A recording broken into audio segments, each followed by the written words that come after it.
थाहा छैन सफल हुन अझै कति समय लाग्ने हो।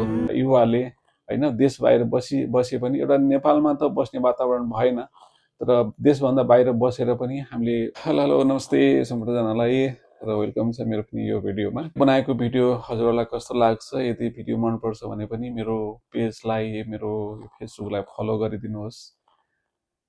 र मेरो एउटा इच्छा थियो, अनि एउटा फेसबुकमा केही काम गर्ने योजनाहरू थियो। कति कुराहरू मलाई आउँदैन र सिक्ने कोसिसमा छु। यदि तपाईहरुलाई मनपर्छ भने पनि तपाईहरुको हेल्प भनेको चाहिँ अनि फलो गर्नु हो। अनि मेरो यो फेसबुक पेज र अनि फेसबुक प्रोफाइललाई फलो गरिदिनुहोस् भन्न चाहन्छु है। सम्पूर्णजनालाई मेरो एउटा रिक्वेस्ट हो र इच्छा, यदि हजुरलाई हेल्प गर्न मन लाग्छ भने पनि, किनभने मैले फेसबुकबाट एउटा मोनेटाइज गर्ने एकदमै इच्छा भएको कारणले गर्दाखेरि पनि तपाईहरुको हेल्पको खाँचो छ।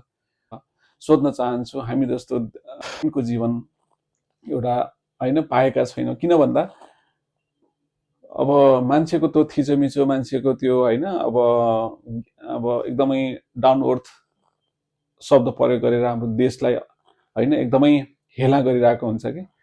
त्यसो गर्दाखेरि एकदमै दुःख लाग्छ।